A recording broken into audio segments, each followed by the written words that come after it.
بسم الله الرحمن الرحيم الحمد لله وكفى والصلاة والسلام على الحبيب المصطفى صلى الله عليه وعلى آله وسلم تسليما كثيرا إن الله وملائكته يصلون على النبي يا أيها الذين آمنوا صلوا عليه وسلموا تسليما. Ma marque de fabrique, Salli wa sallim ala Muhammad. Attention, Salli wa sallim ala Muhammad avec deux doigts, pointés vers toi. Attention. Et 6, 8, pointés vers moi. Aïe aïe aïe. Dans ces deux-là qui hésitent. Mais tu vois, 6, ils sont pointés directement vers moi. Aïe aïe aïe aïe. Attention. Salli wa sallim ala Muhammad. Rabbi shrah li sadri wa yassir li amri. واحلل عقدة من لساني يفقه قولي. صلي وسلم على Muhammad. Tu vois le bâton derrière ou pas? Est-ce que tu as vu mon bâton? Il est là. Attention. Attention, attention. Il y a déjà quelques-uns qui sont en train de se dire, vous avez vu, il est violent avec ses enfants. Vous avez vu, il a un bâton? Ah, il est très méchant. Avec sa femme aussi. Et il est violent. Khair, Inch'Allah. J'ai dit salam alaikum wa rahmatullahi wa barakatuh? Non. Donc je le dis encore. Assalamu alaikum wa rahmatullahi wa barakatuh. Mes frères et sœurs, mes fils et mes filles, mes petits-fils et mes petites-filles, mes amis et mes amis, mes ennemis et mes ennemis, que je vous aime en Allah. Quel amour en Allah. C'est pas l'amour. Quel amour. Quel mahabba en Allah subhanahu wa ta'ala. Quel mawadda en Allah subhanahu wa ta'ala.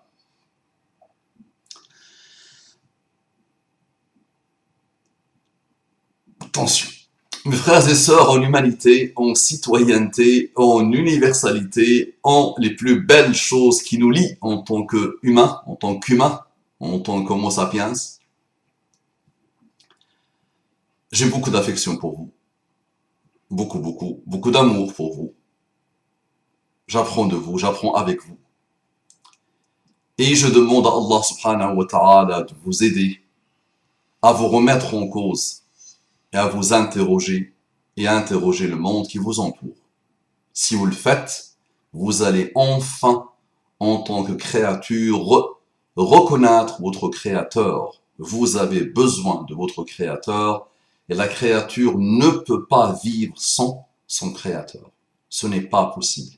Et le jour où elle le croit, elle commence à entamer l'enfer terrestre pour se préparer à l'autre enfer si Allah ne l'entoure pas par sa miséricorde et ne décide de la mettre au paradis. C'est lui qui décide. Allah subhanahu wa ta'ala. Et donc si Allah ne l'entoure pas par sa miséricorde, on peut dire de beaucoup de choses. Donc vous savez que quel que soit le verbe, parfois on n'arrive pas à décrire une chose, à approcher une chose. Très bien. Qu'Allah vous accorde les délices infinies de la guidée islamique. Un frère a écrit plusieurs commentaires en me faisant dire ce que je ne dis pas. Et il est venu écrire un dernier commentaire par rapport à cette problématique. Donc il me dit, j'ai réécouté l'intervention de Cheikh XXX dans cette vidéo. Je vous conseille de l'écouter.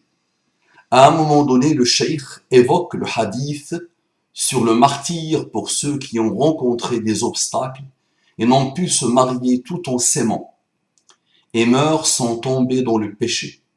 On se rend compte à quel point la communauté a dévié dans la compréhension de l'amour entre les êtres, qu'Allah nous donne le discernement. Amin. Donc c'est ce message que ce frère très actif, mashallah, sur le compte l'Oasis de l'excellence, très très actif, qu'Allah le bénisse, il m'a envoyé ce message après quelques messages. Donc, dans l'un des messages, il disait qu'il n'était pas d'accord avec le Abu Umama sur cette histoire d'amour satanique. Il a essayé de me faire dire ce que je ne dis pas, ce n'est pas exprès, mais tu as été un peu maladroit en me faisant dire ce que je ne dis pas. Donc il m'a dit dans l'un de ses messages qu'il avait déjà entendu un cheikh expliquer ces choses-là. Donc il est parti réécouter ce message. Donc cette vidéo se rappelle et il est venu me le dire. Donc qu'Allah te bénisse, qu'Allah accorde la sincérité du cœur et des actes à toi et au cheikh que tu cites. J'ai mis XXX parce que pour moi, ce frère, qu'Allah le bénisse, a, comment le dire, en étant juste au maximum. Ce frère, qu'Allah le bénisse, pour moi, il est tombé dans un extrémisme, dans un sectarisme malheureux contre ce qu'il appelle l'Wahhabiyya, les Wahhabites salafis. Donc il a attaqué beaucoup de chouyours de ce qu'il appelle les Wahhabiyya, de la salafiyya, avec des attaques indignes d'un musulman qui commence dans l'islam. D'accord, donc je lui avais consacré plusieurs nuits blanches à une époque pour écouter, parce que je n'arrive pas à croire mes oreilles, pour écouter tout ce qu'il raconte. Donc c'était vraiment catastrophique. Dans une série d'une quarantaine de vidéos à l'époque. Donc pour moi, il y a un sectarisme total. Donc ce frère que j'ai encouragé quand il s'est lancé sur Internet, ses équipes le savent et lui-même le sait. J'aime encourager les frères, j'aime leur montrer mon affection. J'aime apprendre d'eux, j'aime avancer avec eux. Non. Mais je l'ai vu dévier, malheureusement. Donc tant qu'il ne se débarrasse pas de ce sectarisme, je lui demande et je demande à ses disciples de lui dire d'aller se remettre en cause. Avant même de commencer à parler, il y a des choses intolérables quand on commence à parler, quand on commence à parler de la religion d'Allah subhanahu wa ta'ala. On ne veut pas être orgueilleux et sectaire. Ce frère a été touché par l'orgueil et le sectarisme malheureusement, dans ses injustices contre de très grands savants de la Ummah, comme Ibn Baz, comme Ibn al-Uthaymin, comme l'Albani, des attaques aussi gratuites contre Ahmad ibn Taymi, Ahmad ibn Taqiyuddin ibn Taymiyyah, et d'autres. D'accord, donc là on voit un sectarisme, on voit le fait que le frère que tu appelles cheikh a fini par dresser une divinité autour de laquelle il tourne. Tu vois, c'est dur, c'est expéditif, donc c'est pour ça que je n'ai pas voulu donner le nom de ce frère que tu appelles cheikh, et réserver le mot cheikh pour d'autres, s'il vous plaît. C'est pas, de toute façon, c'est un mot qui ne veut rien dire, attention. Mais si jamais vous décidez vraiment de le donner à quelqu'un, vérifiez bien à qui vous le dites, d'accord? D'accord, c'est un mot qui n'a pas existé à l'époque des Sahaba, et qui n'a pas existé après eux, donc les années proches des Sahaba. Donc c'est un mot malheureusement qu'on distribue à n'importe qui aujourd'hui. Donc il est très important pour ceux qui lui donnent cette importance, et donc si tu lui accordes une importance, ne le colle pas à n'importe qui, s'il te plaît. Surtout quand tu repères n'as-tu pas vu celui qui a pris comme divinité son hawa, sa passion? Très bien. Donc c'est pour ça que je n'ai pas voulu citer le nom que tu as mis, sachant que je l'avais encouragé à ses débuts. Et voilà. Très bien. Donc c'est pour ça. J'ai mis XXX. Je vous conseille de l'écouter. Donc très bien. Alhamdulillah, j'ai écouté, comme tu m'as conseillé, le rappel. Tu me fais dire ce que je ne dis pas, et il fait dire aux chouyours et aux ulama, aux musulmans, ce qu'ils ne disent pas, en rappelant que l'amour est quelque chose de beau, de hada, et le cadre ne peut pas être le halal et le haram, on ne parle pas d'amour dans le halal et le haram, on ne dit pas halal. Tout ça, nous sommes d'accord à la perfection. Il n'y a pas de problème avec ça. Non. L'amour en tant que sentiment noble, il n'y a pas de problème. C'est un sentiment. Donc il a cité quelques hadiths, parfois authentiques, parfois bizarroïdes.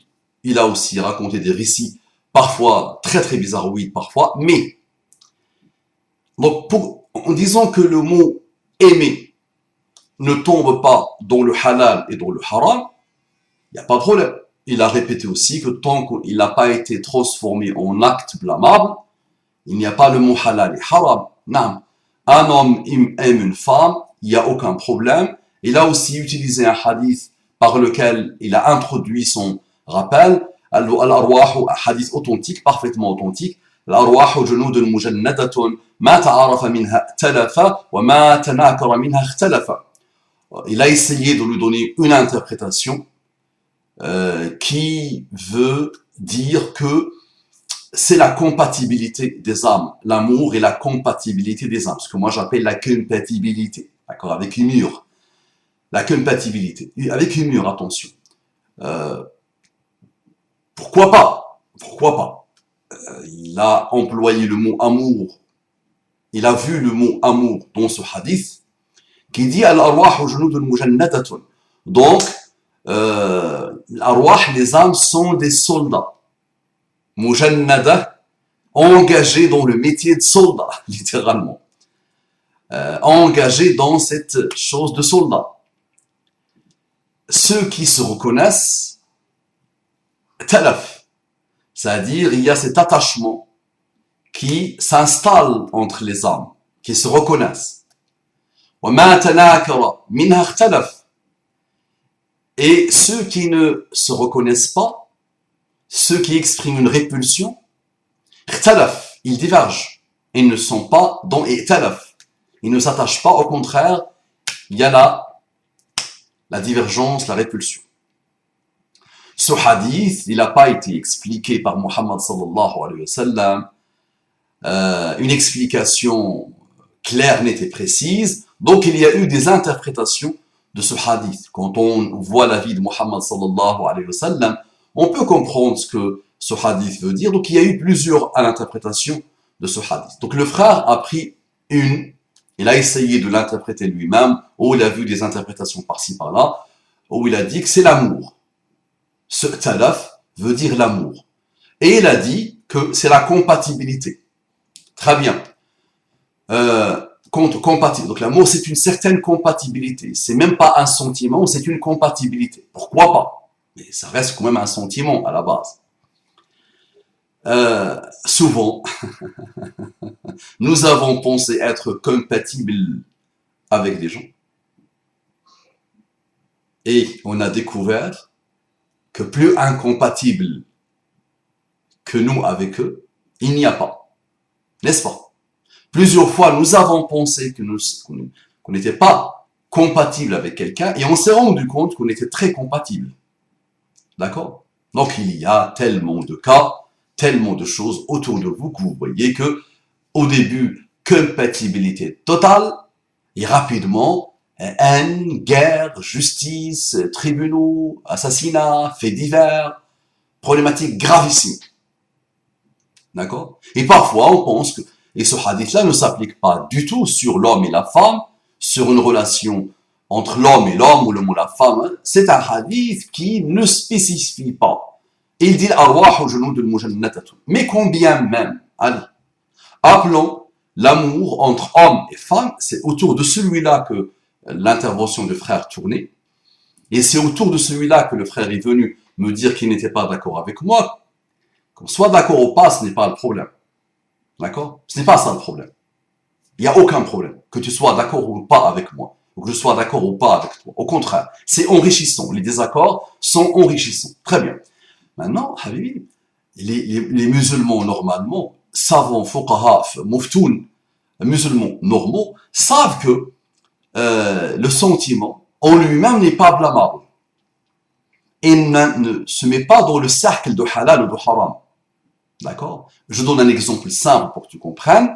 Donc, je vois une femme que j'aime. Je la vois pour la première fois et il y a un coup de foudre. D'accord?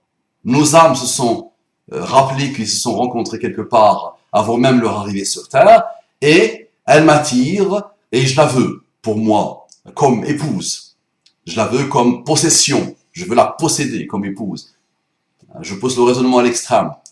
Donc à ce moment-là, la mûre est d'aller la demander au mariage. Jusqu'à là, tu vas me dire, il n'y a aucun problème. Ni halal, ni haram. Le cadre ne se pose pas. Pas de problème. Maintenant, ce que moi j'appelle l'amour satanique, appelle-le comme tu veux. Ce que moi j'appelle l'amour satanique, tu peux me dire que l'amour ne veut pas être satanique, comme tu m'as dit dans le message. Moi, je l'explique. Je ne lance pas deux mots que je te jette dans la figure sans les expliquer. Souvent, j'ai fait des rappels à partir de cas, de témoignages, et que je qualifie la chose après comme amour satanique. Donc l'amour satanique, c'est quoi? Si je tombe amoureux de cette femme, Si cette femme tombe amoureuse de moi, si je pense que je suis compatible avec elle, si elle pense qu'elle est compatible avec moi, d'accord? Si je pars la demander en mariage, si elle vient me demander en mariage, jusqu'à là, il n'y a aucun problème.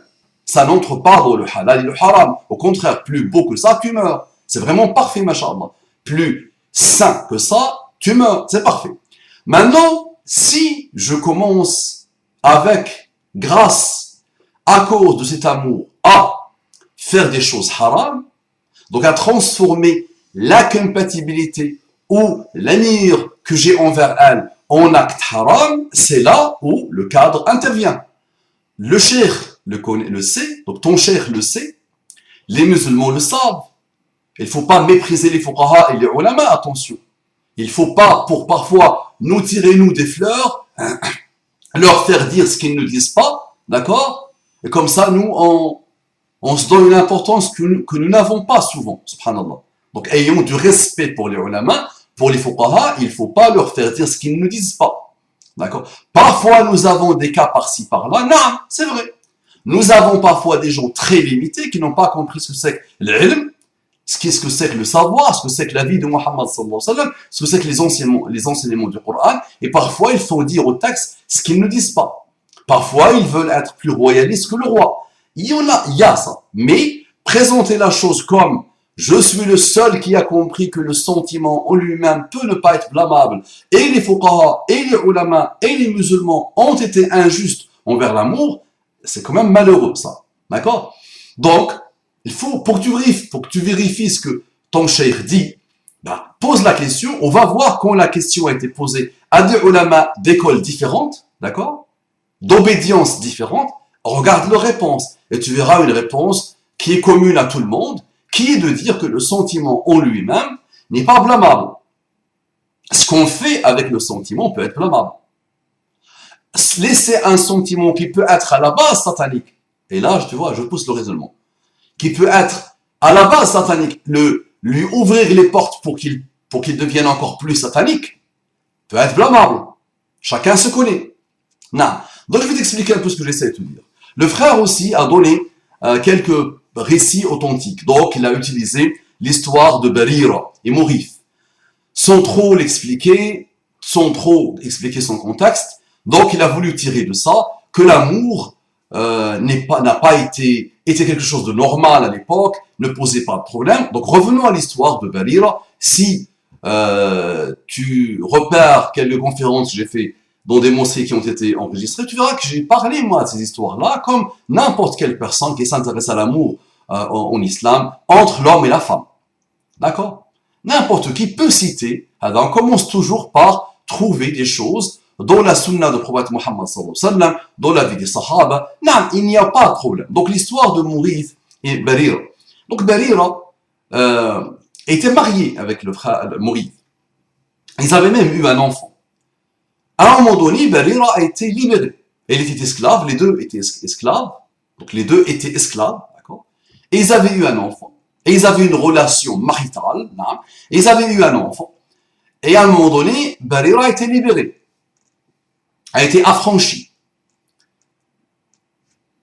Une femme libre ne peut pas rester mariée avec un homme esclave. Donc, il y a eu séparation. Et Barira a profité de cette séparation pour se racheter finalement, pour se libérer, parce qu'elle n'était pas amoureuse de Mourith.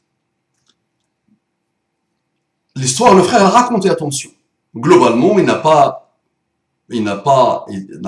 trahi. Mais il faut quand même expliquer ces choses-là parce que il faut se rappeler que aujourd'hui, il ne faut pas dire à ces jeunes et leurs familles et la société qui vit dans le haram sans vouloir généraliser. Aujourd'hui, le père voit sa fille coucher à droite et à gauche, ça ne le touche même plus. Les familles reçoivent le petit copain de leur fille, ça pose pas de problème. Parfois, le petit copain entre, il dort avec la fille dans la pièce, chez eux, ça pose aucun problème, dans le haram. La réalité, c'est celle-là aujourd'hui, sans vouloir généraliser, malheureusement. Les rapports de fornication explosent partout, malheureusement. Dayath explose partout. Dayyouth, Rajul Dayyouth, l'homme Dayyouth. Ça explose partout malheureusement. Rappelez-vous, j'ai déjà fait des rappels sur ça. Et le monde n'a pas eu besoin de mes rappels. Trois types de personnes, Allah ne les voit pas et ne les purifie pas le jour du jugement dernier. Parmi eux, ils ont dit, qui est Dayyouth au prophète d'Allah? C'est celui qui voit le mal, qui voit la fornication, qui voit la déviance, qui voit la perversion, qui voit le vice. Ça ne le dérange même pas, il est en accord total avec, ça ne lui pose pas de problème. Dans une autre version, celui qui n'a pas la jalousie pour ses femmes, qui peuvent être sa sœur, sa fille, son épouse, ça ne lui pose pas de problème. Donc, dans ce monde-là, où nous sommes devenus des extrémistes à tous les niveaux dans le haram, et ça s'est installé, et les cœurs ne bougent même plus. Les cœurs des gens, le père voit sa fille coucher à droite et à gauche, même son cœur ne bouge plus. C'est-à-dire, ça s'est intégré en lui, que le haram est beau, est joli, il ne pose pas de problème. Que la fornication. Donc, dans ce monde-là, on va pas faire des choses qui, en apparence, sont belles, je prends des paroles, et qui est un risque que le jeune parte comprendre une chose malheureuse. D'accord? Au contraire, nous devons prioriser le fait que la fornication explose et comment on va trouver des solutions à la fornication.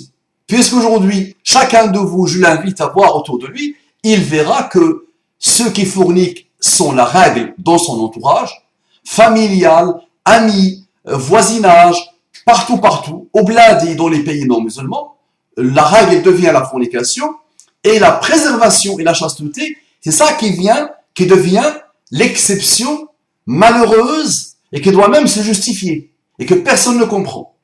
Donc, dans ce type de situation, nous devons faire attention. D'accord? À ce qu'on dit. Parce que parfois, wallahi, sans même nous rendre compte, on tombe dans haqqun urida bihi batil. Comme disait Ali, haqqun urida bihi batil. Une vérité par laquelle nous voulons même sans nous rendre compte un batil, un vice, un mal. Et nous encourageons même inconsciemment le vice et le mal. D'accord?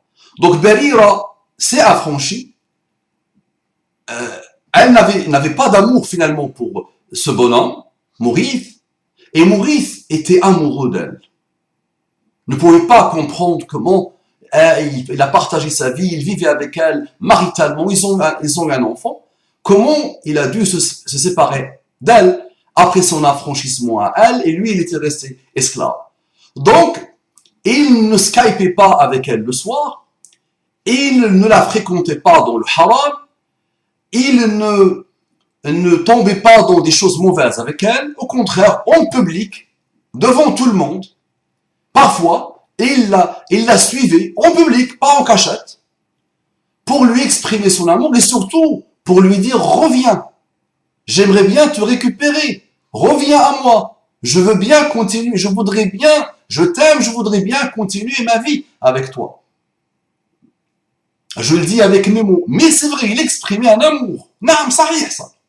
Et naam, comme a dit le frère, le cheikh, le Nabi sallallahu alayhi wa sallam est parti la voir pour lui dire, pour lui demander de donner la chance de revenir avec Mourith, mais elle ne le voulait plus. Et naam, le Nabi sallallahu alayhi wa sallam s'est tourné, il a dit que il a confirmé cet amour. Il n'a pas vu quelqu'un qui aime quelqu'un comme Allah, il n'a pas vu quelqu'un qui ne veut pas l'autre comme Barira. Non. Donc, c'est une histoire, elle ne pose pas de problème. Elle-même. Donc, moi j'aime quelqu'un, j'exprime mon amour, très bien, en public, pas en cachette, j'essaie de le récupérer comme épouse, tout ça c'est halal, ça ne pose pas de problème. Tant que les règles sont respectées, tant que l'adab est respecté, tant que l'urf est respecté, ça pose pas de problème. Non. L'urf, les coutumes qui ne contredisent pas la religion. Une des définitions, une des explications. Non. Donc le frère a utilisé d'autres récits. Une histoire qui est un peu bizarroïde, qui pour moi n'a ni queue ni tête, mais combien même on peut toujours essayer de l'expliquer. celle de Abu Bakr al-Siddiq qui passe la nuit, qui entend une jeune femme et tout ça. Très bien, ça, il n'y a pas de problème. À un moment donné, le frère a cité un hadith, une parole, et j'ai bien aimé le fait qu'il a rappelé que quelques-uns disent que c'est une parole daïf, faible. Il a oublié de dire que la majorité, c'est même pas que quelques-uns, la majorité disent que c'est une parole mawdoua, une parole inventée. Et subhanallah, c'est cette parole inventée qui a attiré ton attention. Ajib, wallahi ajib. Comme quoi les paroles inventées séduisent, en quelque chose en elles qui séduisent. Donc, bismillah, on va relire, je vous conseille de l'écouter. À un moment donné, le cheikh évoque le hadith sur le martyr pour ceux qui ont rencontré des obstacles et n'ont pu se marier tout en s'aimant et meurent sans tomber dans le péché. On se rend compte à quel point la communauté a des vies. Masha'Allah. Donc tu vois, le jeune écoute ça, le martyr, oh là là là, j'aime, et si je meurs, en plus, il ne va pas voir le milieu. Combien même ce hadith est authentique. Combien même, imaginons que ce hadith est authentique. D'accord? Il ne va pas voir le milieu de hadith, il va juste voir le début, il va voir martyr. D'accord? C'est ça le problème, mon frère, avec ce type de parole. Si on ne fait pas très attention, d'accord? Les jeunes qui vivent déjà dans la haramité totale sans vouloir généraliser, l'amour est quelque chose comme l'oxygène. Forniquer, il se pose la question comment Allah interdit la fonction qui est la fornication. Comment Allah interdit ça alors que c'est délicieux, ça fait du bien, la fornication, le rapport sexuel, le rapport intime, d'accord? Et nous on vient avec des histoires parfois qui n'ont ni queue ni tête, ou sur des paroles inventées qu'on met sur Muhammad sallallahu alayhi wa sallam, naam, avec un risque. Maintenant prenons cette parole, bismillah. Donc quiconque éprouve un sentiment d'amour chaste envers quelqu'un, tombe amoureux de quelqu'un, et n'ayant pas pu s'unir à lui par le lien du mariage, et cache ce sentiment jusqu'à sa mort, il meurt en martyr. Donc là, il y a une chaîne de transmission que ce frère a essayé de citer, qui fait que quelques-uns considèrent que c'est une parole véridique, authentique, c'est un hadith du prophète sallallahu alayhi wa sallam. Mais la majorité, d'accord, trouve que ce hadith-là est une parole inventée. D'autres nous disent que c'est une parole faible. Non. Donc, combien même cette parole est authentique, combien même, mais c'est celle-là qui t'a séduit, subhanallah. D'accord? Ils ont mis beaucoup de mots pour le traduire. Donc, man ahabba, fa'affa, fakatama, wa mata, mata shahida. Man ahabba, première chose, fa'affa, fakatama, wa mata, mata shahida. Donc, ils ont mis beaucoup de mots pour le traduire. Très bien, souvent, pour traduire quelques mots de l'arabe littéraire, il faut beaucoup de phrases en français. Très bien, mais on va essayer d'être avare au niveau de la traduction de cette parole qui est inventée pour moi. Qui est inventée, d'accord? Je répète ce que disent nos savants, d'accord? Qui ont donné toute leur vie dans l'authentification des hadiths, naam. Et je dis ce qu'ils disent, que c'est une parole inventée. Mawdoua. Mawdoua. Et vous savez, celui qui invente une parole, et qu'il la met sur Muhammad sallallahu alayhi wa sallam, le hadith dit qu'il sache qu'il a réservé sa place en enfer. Man taqawwala alayya qawlan muta'ammidan falyatabawwa maq'adahu minan nar. Celui qui invente une parole exprès, consciemment exprès, qu'il sache qu'il a réservé sa parole en enfer. Donc inventer, attention, colporter, attention, inventer, colporter, pas tordre les textes, leur faire dire ce qu'ils ne disent pas. Attention. Apprivoiser des hadiths ou des versets avec une niya mauvaise. Apprivoiser des hadiths et des versets d'Allah subhanahu wa ta'ala alors que nous sommes l'ignorance ambulante. D'accord? Nous, le commun des mortels. Attention, il faut éviter ça. Manahab, celui qui aime. Celui qui tombe amoureux. Très bien. Fa'affa. Al-iffatu, la chasteté. Donc, un amour chaste. Un amour qui n'est pas satanique. Qui n'est pas dans les pas du shaitan. Qui ne suit pas les pas du shaitan. Fakatama. Il a gardé pour lui. Ensuite, il a gardé pour lui. Il a eu le sentiment. C'est un sentiment chaste. Il a décidé que ce sentiment sera toujours régi par la chasteté et il ne tombera pas dans la fornication, très bien. Famat wa mata, il meurt. Il meurt. Des années après, ou une heure après, ou un certain temps, il meurt.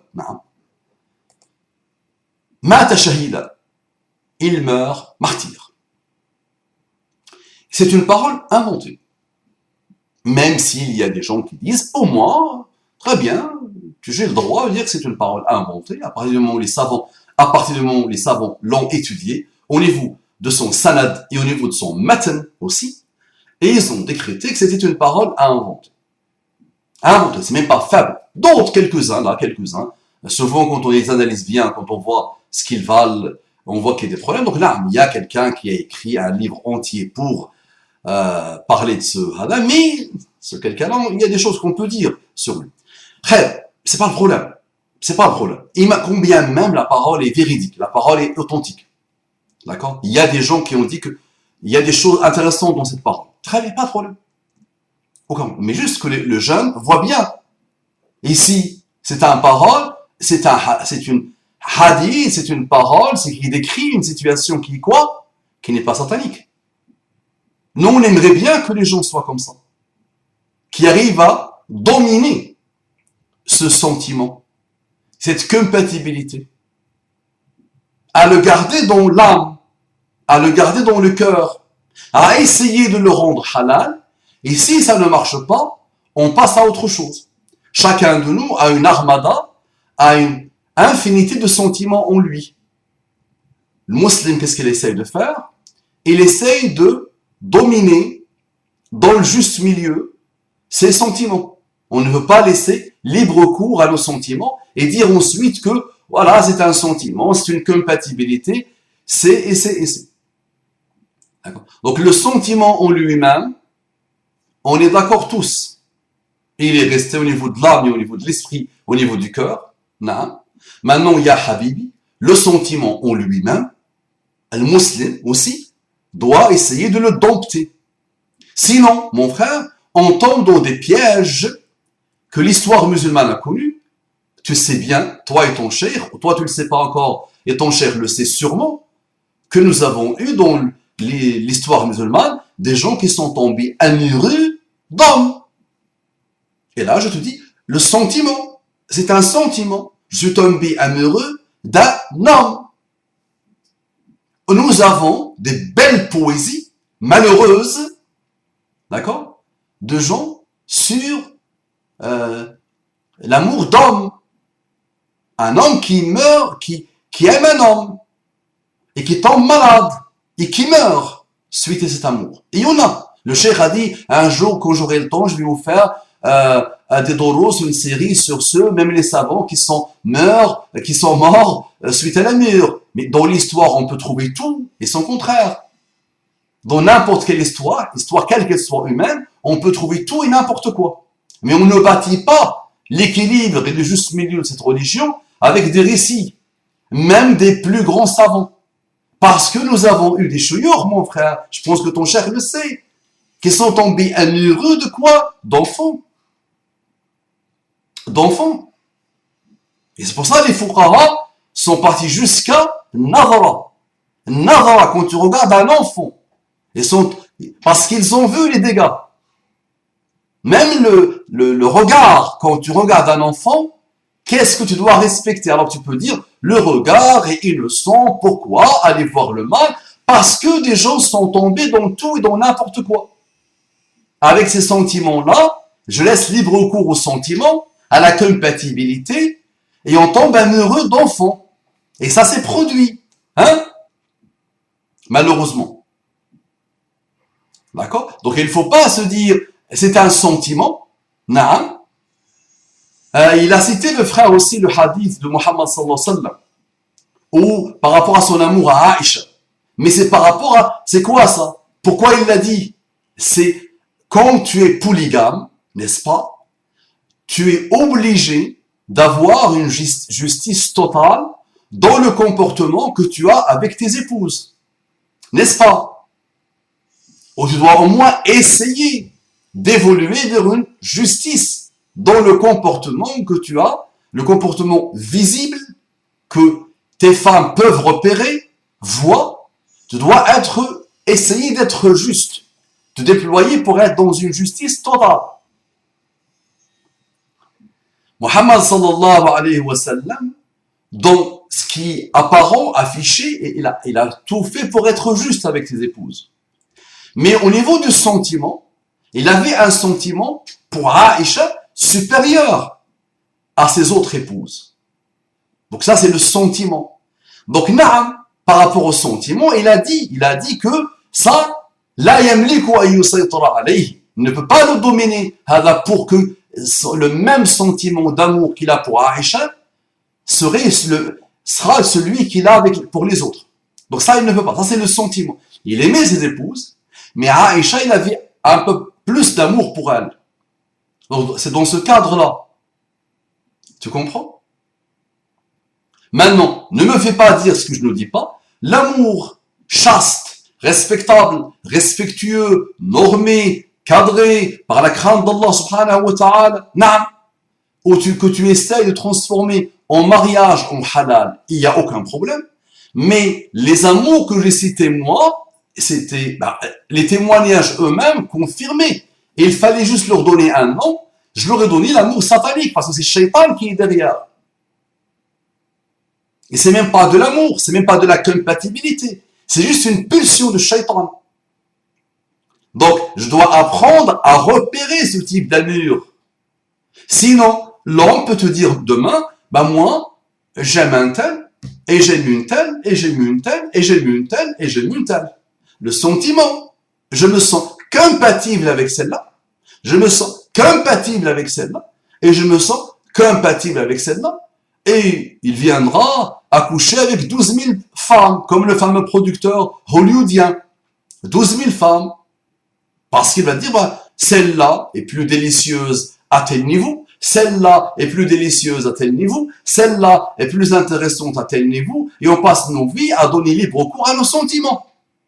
D'accord? Et quand tu étudies un peu la vie des littérateurs, des hommes de lettres, tu verras qu'ils ont passé leur vie à coucher à droite et à gauche, à tomber amoureux plusieurs fois, une tonne de fois parfois. Et c'est le sentiment. Et là, libre cours au sentiment. D'accord? À un moment donné, il y a le juste milieu de l'islam, la crainte d'Allah subhanahu wa ta'ala. Un sentiment, quel qu'il soit, je peux être très colérique, je peux être très coléreux, je peux être très nerveux, je peux être très avare, je peux adorer le bas monde, je peux. Tout ça, à la base, c'est une pulsion d'un sentiment. C'est quelque chose, un sentiment. Et une compatibilité que nous avons nous-mêmes avec le mal parfois. Avec les pulsions de Shaitan, avec les pas sataniques. Si je leur laisse libre cours, ça devient dangereux. Donc c'est pour ça, depuis X années maintenant, j'ai donné à ce type d'amour la qualification d'amour satanique. Les pas de Shaitan. Les pas de Shaitan. C'est que c'est Shaitan qui nous manipule derrière. D'accord? Maintenant, un homme tombe amoureux d'une femme, ou une femme tombe amoureuse d'un homme. En soi, il n'y a pas de problème à ça. À partir du moment où il essaye de suivre les pas de Rahman, au lieu des pas de Shaitan. Aujourd'hui, 99% au plus de ces compatibilités, de ces amours, mènent au pas de Shaitan. C'est pour ça, personnellement, j'ai qualifié ça en amour satanique. Maintenant, l'amour ne veut pas être satanique. Tu le prends toi pour un amour. Qu'est-ce que l'amour maintenant?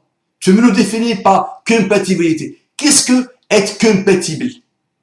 Parce que j'ai commencé en rappelant que beaucoup de monde ont pensé qu'ils étaient compatibles. La compatibilité n'a pas duré un mois. Et ça a fini dans les faits divers, dans l'apostasie, dans les grosses dépressions nerveuses, dans les problèmes. D'accord? Par contre, les pas de Rahman, l'amour rahmanique, d'accord?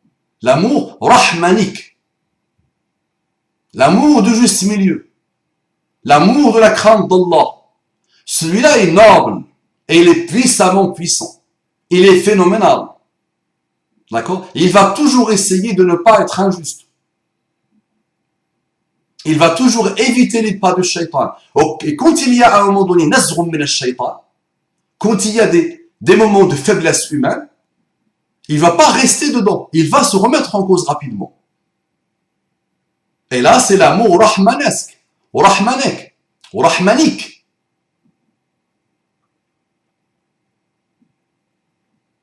Est-ce que tu comprends? Donc, la parole qui t'a séduit, que tu as sorti, machallah, maintenant, respectons le mot martyr. Il y a le martyr de Sama, et il y a les martyrs de l'Ard, comme disent quelques savants. Le martyr de Sama, c'est celui qui a fait vraiment le djihad, qui a donné sa vie, qui a tout donné pour i'la'u kalimatillah, pour élever la parole d'Allah. Le djihad dans son sens le plus noble, le plus puissant. Dhirwatu sanami l'islam. Le point culminant, l'apogée de l'islam. Ça, c'est shahid, le martyr. Après, il y a des hadiths qui parlent d'un autre type de martyr. Mais c'est pas le même, attention. Et toi, tu leur dis, on traduit la parole, martyr, le jeune, le pauvre, qui ne va pas voir le milieu de cette parole inventée. Il va voir aimer, il a aimé, et martyr. Ah, donc aimer, halal, on peut, très bien, pas de problème. Et c'est vrai qu'il a même dit que c'est la problématique de halal ou de haram ne se pose pas. Et en plus, les chouyours archaïques, mauvais, et qui n'ont rien compris, condamnent ça, et parlent de halal et de haram. Ah, moi, je vais être comme ce cher, ouvert d'esprit, équilibré, on va aimer. Mais juste, il n'a pas vu le milieu. Le milieu, c'est chasteté. Chasteté. Moi, je me suis dit, en analysant cette parole, connue, ce type de hadith sont colportés à la perfection. Beaucoup de monde ne connaissent aucun hadith authentique, mais ils passent leur vie à répéter des paroles inventées. Katama, pourquoi Katama dedans? Qu'est-ce que Katama fait? Il y a plusieurs problèmes dans le matin, mais Katama, je suis amoureux de quelqu'un, je peux lui dire. Très bien, je lui envoie quelqu'un, je lui demande à son père, point. D'accord? Simple. Pourquoi Katama? Pourquoi vouloir tomber dans les problèmes? Je l'aime, je sens un sentiment noble envers lui, une compatibilité. Je le demande en mariage. On m'accepte très bien, il m'accepte très bien, il ne m'accepte pas, au revoir. Je vais pas me casser la tête. J'avance. Pourquoi me casser la tête? Pourquoi laisser une compatibilité, un sentiment me pourrir la vie? Donc l'amir, tout le monde chante l'amir, et il n'y a pas d'amir. Et ce n'est que des amirs sataniques. Maintenant, revenons à l'amour. Khadija a aimé Muhammad sallallahu alayhi wa sallam. Directement, elle lui a envoyé quelqu'un pour le demander au mariage. Simple. Ça, c'est l'amour. S'il n'avait pas accepté, Khadija n'allait pas passer sa vie à dire je t'aime, je t'aime, je t'aime. D'accord? À se bousiller la vie. Ou à essayer de le faire tomber, ou à essayer de l'avoir, quel que soit le prix, ou à essayer de le séduire, ou à essayer blablabla, avec tout ce que les hommes d'aujourd'hui et les femmes d'aujourd'hui font. D'accord? Donc attention. Attention. Donc, ta parole est inventée. Même si tu as par-ci par-là une minorité de gens qui disent que c'est hadith authentique ou faible, ta parole est inventée. Maintenant, je te pose le raisonnement à l'extrême avec toi. Combien même ta parole n'est pas inventée, n'est pas mawdou', le mot inventé ne traduit pas vraiment le mot mawdou'. Mentir vraiment sur Muhammad sallallahu alayhi wa sallam. Combien même ce n'est pas une parole inventée, mais il est ce qu'elle raconte. Et ne me fait pas dire ce que je ne dis pas, d'accord? Et dis au cher que tout ce qu'il a dit globalement, l'esprit globalement, il n'y a pas de problème, il n'y a pas aucun problème, mais il faut se méfier de ses approches, sans expliquer et réexpliquer. Maintenant, tu ne peux pas nier l'amour satanique, que tu es en accord avec moi ou en désaccord avec moi, c'est pas ça qui me pose problème. Quand je m'assois avec quelqu'un qui argumente puissamment et qui m'exprime son désaccord, il me stimule. Il me stimule. Maintenant, soignez bien ton argumentaire. D'accord? Parce que c'est au-delà d'être d'accord ou pas d'accord. Tu dois avouer, mon frère, et juste regarde autour de toi, qu'est-ce que ce pseudo-amour, qui ne doit même pas s'appeler amour, d'accord? qui ne peut pas être appelée compatibilité, et combien même on l'appelle compatibilité, elle ne peut être que satanique. C'est que shaitan, ça. Ce sont les pas de shaitan. Si on revient, nous, à l'amour qu'Allah subhanahu wa ta'ala et son prophète veulent, d'accord, la fornication baissera beaucoup. Mais aujourd'hui, regarde la jeunesse, comment elle est frappée par la fornication. On a même des vieux forniques. Même un vieillard de plus de 80 ans, ça fornique. Fornication sur fornication, subhanallah. Wa la hawla wa la quwwata illa billah. Hommes et femmes aujourd'hui, ça fornique à mort. Donc, taqullah, craignez Allah subhanahu wa ta'ala. Craignez Allah. Et quand tu vois le verset clair, wa la taqrabu zina, wa la taqrabu zina. Il n'a pas dit wa la taznu, tout le monde la répète. Il n'a pas dit ne forniquez pas. Wa la taqrabu, ne vous approchez pas de zina. D'accord? Donc, tu peux réfléchir un peu et tu peux dire attention de ces pulsions qui traversent mon esprit et mon cœur parfois et qui se présentent comme de la mire noble. Parce que c'est la porte vraiment de la fornication. C'est vraiment le saut vers la fornication. D'accord? En général, malheureusement, c'est vraiment le saut, to jump dans la fornication. Taqullah, craignez Allah subhanahu wa ta'ala. Assalamu alaikum wa rahmatullahi wa barakatuh.